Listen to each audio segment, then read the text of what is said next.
Imagine करिए एक ऐसा शहर जो एक फोर्ट के अंदर बसा हुआ है। ये है दुनिया का इकलौता लिविंग फोर्ट, जैसलमेर।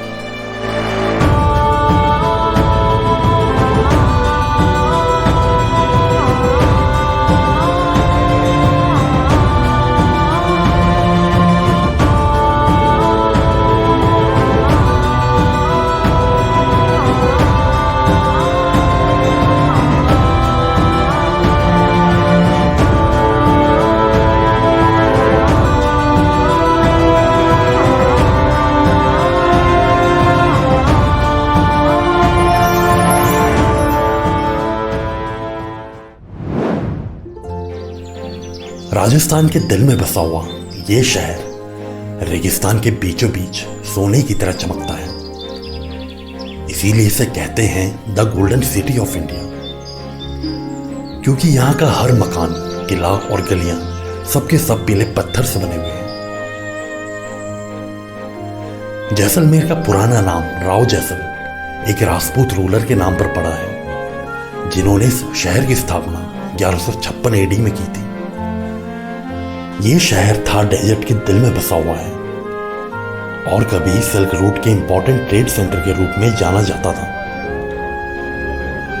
और अगर आप भी जैसलमेर घूमने का प्लान बना रहे हैं तो ये वीडियो आपके लिए कंप्लीट गाइड होने वाली है, क्योंकि इसके थ्रू मैं वो आपके हर सवाल का जवाब दूंगा जो आपके ट्रिप को एक परफेक्ट ट्रिप बना देगा। बस आपको इतना करना है कि आपको ये वीडियो एंड तक देखनी है, और अगर इसके बाद भी आपका कोई डाउट रह जाता है तो आप बेझिझक होकर हमसे कमेंट बॉक्स में पूछ सकते हैं। तो चलिए शुरू करते हैं the golden city of India, Jaisalmer का यादगार सफर।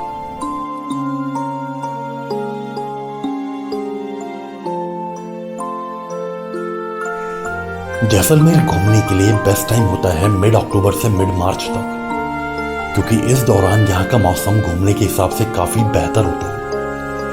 जैसलमेर को पूरी तरह से एक्सप्लोर करने के लिए आपके पास कम से कम 3 दिन का पूरा वक्त होना चाहिए, जिसमें आप जैसलमेर के लोकल टूरिस्ट स्पॉट से लेकर सैम डेजर्ट की सैंड ड्यून्स तक, कैमल सफारी से लेकर यहाँ के हिस्टोरिकल प्लेसेस तक और राजस्थान के वास्ट एंड ब्यूटीफुल कल्चर से अच्छी तरह रूबरू हो सकते हैं।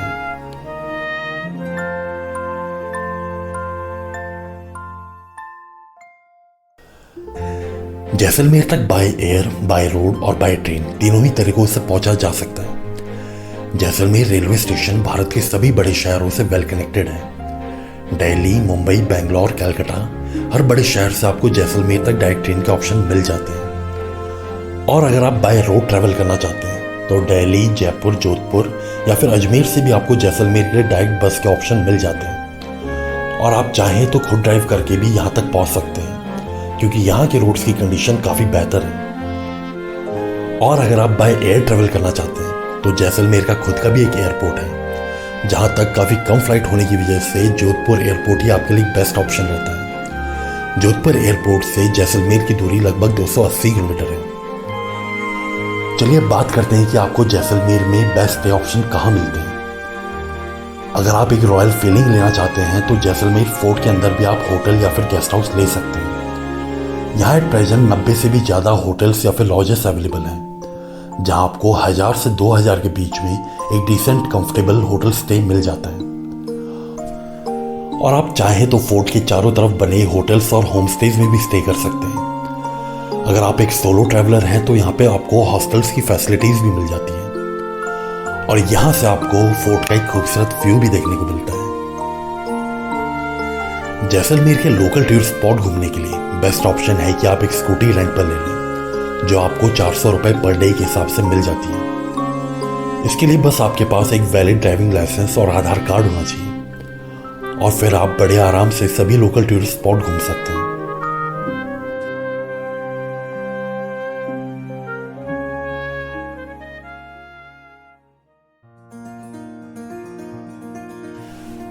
अपने पहले दिन की शुरुआत हम करते हैं जैसलमेर फोर्ट से, जिसे सोनार किला भी कहा जाता है। ये फोर्ट 850 साल से भी ज्यादा पुराना है, जिसको भाटी राजपूत राजा रावल जैसल सिंह ने त्रिकुटा पर्वत के ऊपर बनवाया था। इसे दूर से देखने पर ऐसा लगता है मानो एक सोने का किला जमीन से उभर कर बाहर निकल रहा हो।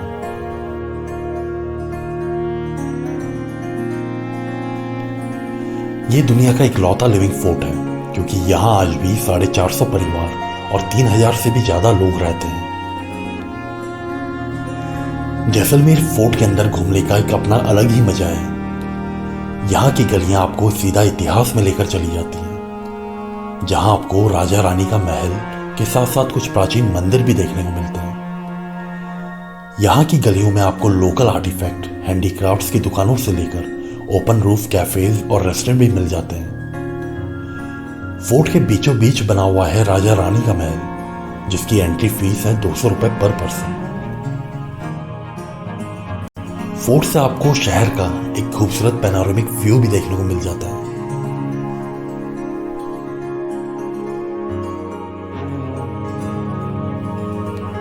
फोर्ट के बाद आप घूमने जा सकते हैं पटवाओं की हवेली।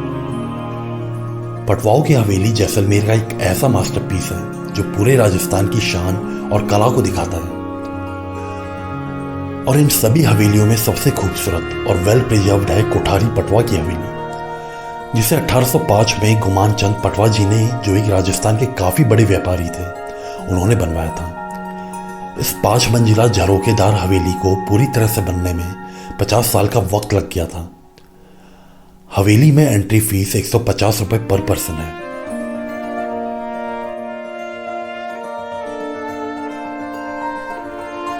पटवाओं की हवेली के बाद आप जा सकते हैं गड़ीसर लेक, जिसे जैसलमेर की हार्ट बीट भी कहा जाता है। गड़ीसर लेक को 1400 एडी में राजा रावल गढ़सी सिंह ने बनवाया था, जिनके नाम पर इस लेक का नाम रखा गया है। उस वक्त इस लेक को वाटर कंजर्वेशन रिजर्वायर की तरह बनाया गया था, जो पूरे जैसलमेर की लाइफलाइन थी। लेक के पास आपको कुछ पुराने मंदिर और घाट भी देखने को मिलते हैं, और आप चाहे तो यहाँ पर बोटिंग का आनंद भी ले सकते हैं, जिसका किराया 100 से 150 रुपए पर पर्सन होता है।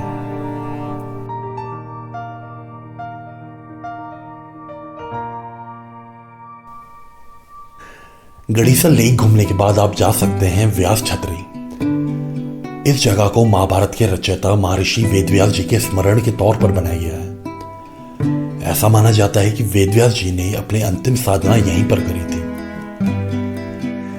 यह एक सेनोटॉप कॉम्प्लेक्स है जो गोल्डन सैंडस्टोन से बनाया गया है, और यहाँ की एंट्री फीस 50 रुपए पर पर्सन है।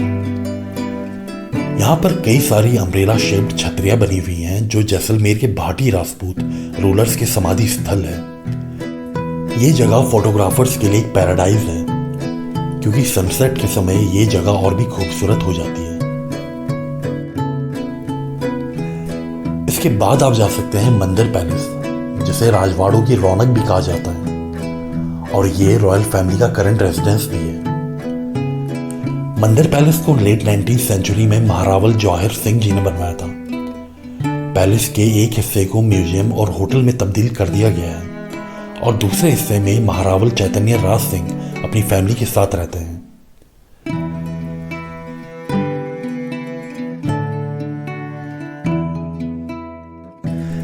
मंदिर पैलेस के बाद आप जा सकते हैं डेजर्ट कल्चर सेंटर और फोकलोर म्यूजियम, जहां हर शाम 6:30 बजे से 8:30 बजे तक लाइव पपेट शो और फोक डांस दिखाया जाता है, और इसकी एंट्री फीस है 200 रुपए पर पर्सन।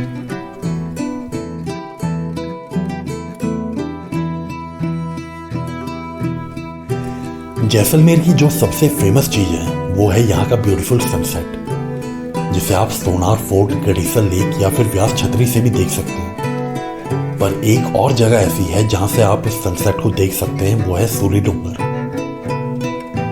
सूरी डूंगर का एक काफी पुराना और डरावना इतिहास रह चुका है।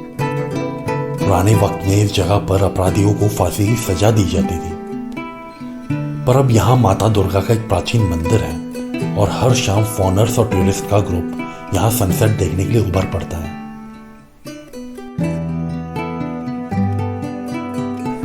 अब आप राजस्थान आए हैं तो यहाँ का स्ट्रीट फूड तो ट्राई करना बनता है।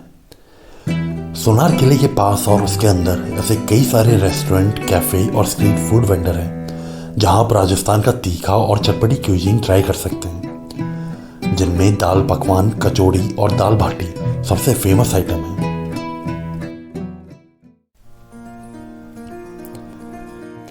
अगले दिन सुबह आप निकल जाएं सम के सैंड ड्यून्स घूमने।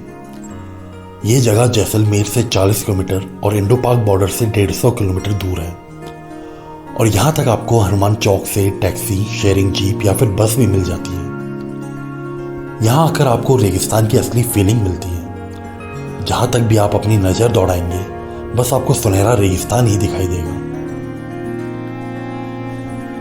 यहाँ पर आप कैमल सफारी के मजे ले सकते हैं, जिसमें 15 से 20 मिनट के राइड के आपको 100 रुपये पर पर्सन पे करने होते हैं। और अगर आप थोड़ा थ्रिल चाहते हैं तो आप 500 रुपये पर पर्सन में जीप सफारी भी इंजॉय कर सकते हैं। सम में आप डेजर्ट कैंपिंग भी कर सकते हैं। यहाँ आपको 1500 से 2000 रुपये पर पर्सन में एक कंफर्टेबल स्टे मिल जाता है, जिसमें 3 टाइम का खाना और इवनिंग स्नैक्स भी इंक्लूड होता है। और कैंपिंग के साथ साथ आपको राजस्थान का म्यूजिक और फोक डांस भी देखने को मिलता है। जैसलमेर आकर अगर आपने डेजर्ट कैंपिंग नहीं करी तो आपका ट्रिप अधूरा है समझो। सम के बाद जो अगला डेस्टिनेशन है वो है हॉन्टेड विलेज कुलधारा। रेगिस्तान के बीचों बीच ये एक ऐसा गांव है जिसे श्रापित माना गया है और सदियों से यहां कोई नहीं रहता है। कुलधारा एक पलीवाल ब्राह्मण गांव था जिसे लगभग 13वीं सेंचुरी में बसाया गया था और इसके अलावा यहाँ 84 गांव और थे। 18वीं सेंचुरी में जैसलमेर के दीवान सलीम सिंह की नज़र कुलधारा के मुखिया की बेटी पर पड़ी। उसने पूरे गांव को चेतावनी दी कि अगर उसे उसकी बेटी ना मिली तो पूरे गांव को सजा दी जाएगी। अपनी इज्जत बचाने के लिए एक रात पूरा कुलधारा और उसके 84 गांव के लोग हमेशा के लिए इस जगह को छोड़कर कहीं चले गए और जाते जाते उन्होंने इस गांव को श्राप दिया कि यहां कभी भी कोई और नहीं बस पाएगा। शाम के वक्त आप जा सकते हैं बड़ा बाग, जो जैसलमेर फोर्ट से 7 किलोमीटर की दूरी पर है। बड़ा बाग भी व्यास छतरी की तरह एक सिनोटॉप कॉम्प्लेक्स है जिसे 16वीं सेंचुरी में महाराजा जयसिंह ने बनवाया था। उनके गुजर जाने के बाद उनके पुत्र महारावल लोंकरण जी ने अपने पिता की स्मृति में यहाँ एक छतरी बनवाई थी। इसी के बाद से जब भी जैसलमेर के किसी भी राजा या फिर राज परिवार के सदस्य का देहांत होता है तो उनके स्मरण में यहाँ एक छतरी बनाई जाती है। ऐसे ही धीरे धीरे ये पूरा स्थान एक रॉयल मेमोरियल कॉम्प्लेक्स बन चुका है। अगले दिन आप जा सकते हैं तनौट माता के मंदिर, जो जैसलमेर से 122 किलोमीटर दूर है और यहाँ तक आपको टैक्सी और RSRTC की बस सेवा भी मिल जाती है।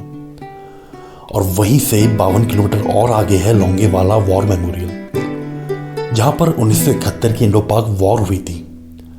ये दोनों ही जगहों को घूमने के लिए आपके पास पूरा एक दिन का वक्त होना चाहिए। चलिए अब आते हैं आखिरी पर सबसे जरूरी सवाल पर कि जैसलमेर घूमने के लिए आपका टोटल बजट क्या होना चाहिए। जैसलमेर को अच्छी तरह एक्सप्लोर करने के लिए आपके पास टोटल 3 दिन का वक्त होना चाहिए। सोनार फोर्ट के अंदर या फिर उसके चारों तरफ आपको 1000 से 2000 रुपए में एक डिसेंट होटल रूम मिल जाता है।